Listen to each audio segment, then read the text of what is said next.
Hey guys, this is Kristen with HK Wax Center. I'm going to be going over how much you should be charging for your waxing services. Now before I jump in, if any of y'all have any questions, comments, concerns, feel free to comment down below, like, subscribe. I love chatting with y'all, so I'm always happy to help. And if any of y'all are interested and you are on Facebook and like joining groups, if you're a professional esthetician, cosmetologist, or currently in Esti or Cosmo school, feel free to join Wax Club. It's a lot of really nice group of people who are extremely helpful towards one another. So if you have any questions in there, they would always be happy to answer. So there is that. Okay, let's jump in. So how much should you be charging for your waxing services? It's a wonderful question and it can vary based on so many factors. I'm going to go over those factors with you. Now I'll give you a quick rundown on like my most recent prices with my salon.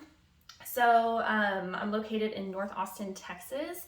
I have been waxing for 11 years and have my own salon for 9 years. I would say I am mid-range. So my top 4 services, I will list my full service pricing list in the description down below, but I'm not trying to keep y'all here for 10 hours. So my top 4 services, Brazilian, $79. For underarms, $35, eyebrows, $35, and full legs, $140. I will go over the leg part because I know someone's gonna have a question on why are you charging that, but I'll explain. So I would consider myself, like I said, a mid-range salon. I don't have my own receptionist. I am my own booker, scheduler, receptionist, checkout person, and I don't like serve any like hors d'oeuvres like champagne or anything like that. So obviously you want to check prices in your area with what makes sense, but I mean I've seen prices go up to like $200 for a Brazilian wax at those like really high-end spas and stuff. So like I said, it's all relative, but I will dive in. So I just kind of wanted to give you a little rundown on my salon and what I charge. So, okay, how long have you been waxing? That's the first question. If you are fresh out of Esti or cosmetology school, my personal recommendation is to, one, not start your own company. But if you are, I don't recommend charging a high premium for your services.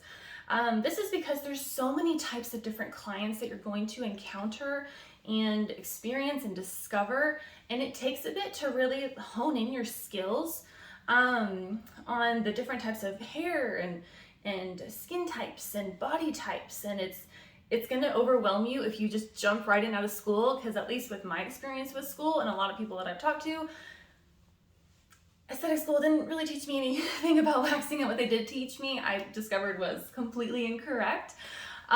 So I personally recommend going and working for someone first. I worked at European Wax Center for 2 years.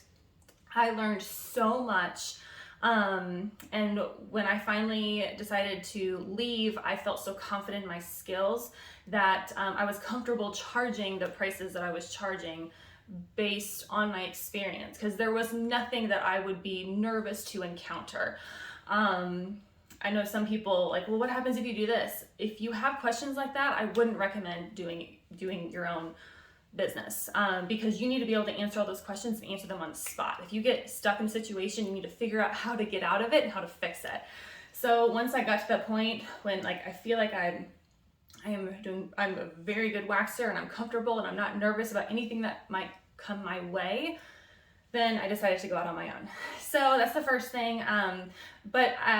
Yeah, if you're fresh out of school, I recommend going and working for somebody. If you are gonna have your own business, I just don't think it's the right thing to charge a lot for that, because it's gonna take you time just to understand and get better, and that's okay. So how long have you been waxing? That's number one. Where are you located? That's a big thing. Because if you're located like in New York or California, the prices might be greatly different versus being in the middle of nowhere, Nebraska. So depending on where you are, the state that you live in, the city inside the state that you live in can also vastly change. Like where I am, Austin is, everything's going up in price. So I didn't used to start at $79. I used to start at $59, I believe. But with inflation and everything goes up, as it has to. So yeah, depending on where you are actually located is going to make a big difference in that. What type of business do you want to be? Are you looking to have the kind of customers, like target customers that are like mid-range, or maybe like a Walmart customer where you might get more foot traffic in because your prices are lower, but you're not charging as much? Or are you trying to be like a Neiman Marcus business, where you have higher prices and offer a higher quality service, like I said, like champagne or something like that, or snacks and stuff like that, or but your prices reflect that.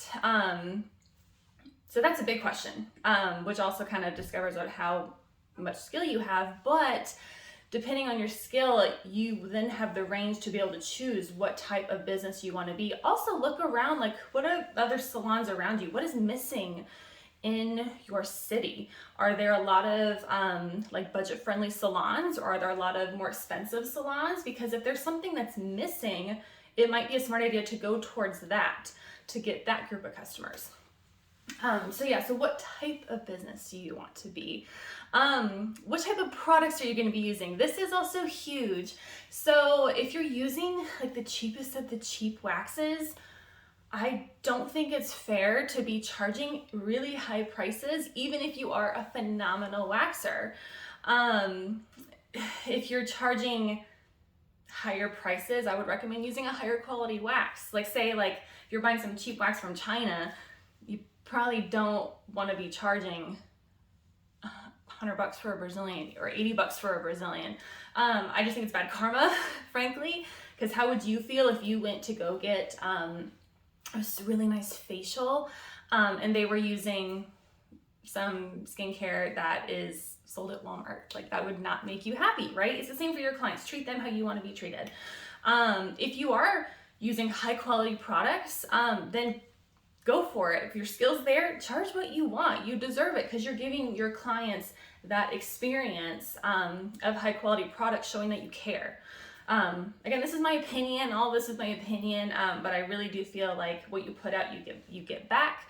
So I only use the highest quality products in my salon, hypoallergenic, vegan friendly, because I care. Because if I know if I use something on my skin that's going to cause me to react, most likely it's going to cause them to react. So like I said, it's just like good juju. And then last thing, so how much time and product do you use for each service? So this is where, to answer the question about the leg waxing comes into play. I used to charge, oh gosh, I think it was like $70. Yeah, I think it was 70, like back when I first went off on my own, because European charged something like that, and I was like a little bit more than European. The thing I didn't realize when I was working at European Wax Center, I had no idea how much wax I was using for leg waxing. So when I started working for myself, I realized like, oh my gosh, I am using so much more wax for a full leg wax compared to say a Brazilian, but I was charging very similar prices, which makes no sense. Not to mention leg waxes take me a lot longer than a Brazilian. I can do a Brazilian in 15 minutes or less, but a leg wax is 30 to 45 minutes. So I had to realize I also just don't like leg waxes. So if I'm gonna take the time to do it, I'm gonna charge more for it.